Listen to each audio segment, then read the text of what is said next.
13 ফেব্রুয়ারি দুপুরে এক দুর্লভ প্রজাতির লুপ্তপ্রায় একটি বিরল পাখি উদ্ধারকে ঘিরে গোটা পানিসাগর মহকুমা জুড়ে কৌতূহল সৃষ্টি হয়। ঘটনার বিবরণে জানা যায় যে দুপুর আনুমানিক 2:45 নাগাদ পানিসাগর নগর পঞ্চায়েতের সূর্য সেন পাড়াস্থিত গিরিজাশঙ্কর ভট্টাচার্য বাড়ি থেকে উদ্ধার করে বিরল প্রজাতির পাখিটিকে এনিম্যাল এইডস অ্যালায়েন্স নামক এনজিও এর সদস্যরা।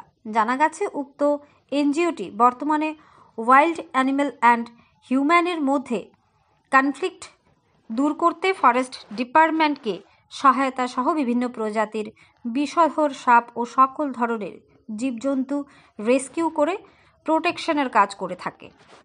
এ মর্মে বিরল প্রজাতির পাখি দেখতে পেয়ে কৌতূহলবশত স্থানীয় এলাকার লোকজন এনজিওর কর্মকর্তাদের নিকট শরণাপন্ন হন।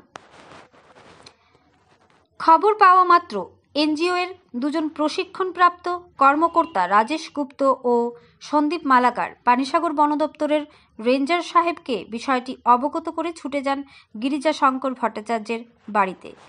এরা গিয়ে দেখতে পায় একটি বিরল প্রজাতির রাজকীয় পাখি জেডন বাজা পাখিটিকে। পরিশেষে প্রশিক্ষণপ্রাপ্ত কর্মকর্তারা বিরল প্রজাতির পাখিটিকে উদ্ধার করে নিয়ে এসে তুলে দেয় পানিসাগর বন দপ্তরের অধীনস্থ জুরি রেঞ্জের ফরেস্ট বিট পেট্রোল টিমের হাতে। পাখিটির দেহে যদিও কোনো আঘাতের চিহ্ন নেই, তাই অনুমান করা হচ্ছে পাখিটি জুভেনাইল হওয়াতে অনেক দূর দূরান্ত পেরিয়ে আস্তে আস্তে আশপাশ এলাকার কোনো ধরনের বড় গাছপালা না পাওয়াতে ক্লান্ত হয়ে গিরিজাশঙ্করের বাড়িতে এসে আশ্রয় নেয়। গিরিজাশঙ্কর ভট্টাচার্য নিজেও একজন প্রকৃত প্রেমিক।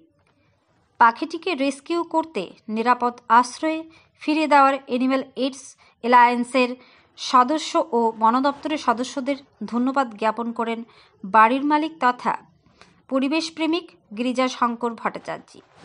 রেস্কিউকারী প্রশিক্ষকেরা জানায় এ ধরনের বিরল প্রজাতির রাজকীয় পাখি ত্রিপুরাতে এই প্রথমবারের মতো উদ্ধার হয়। বিরল প্রজাতির রাজকীয় পাখি উদ্ধারে গোটা পানিসাগর মহকুমা জুড়ে ব্যাপক উৎসাহ উদ্দীপনা পরিলক্ষিত হয়। ধর্মনগর থেকে নিজস্ব প্রতিনিধির report. Dharmanagar. Animal aid alliance নামে একটি সামাজিক সংস্থার সঙ্গে জড়িত, যেটা এনিম্যালদের রেস্কিউ করে, স্নেক বা যে কোনো এনিম্যাল।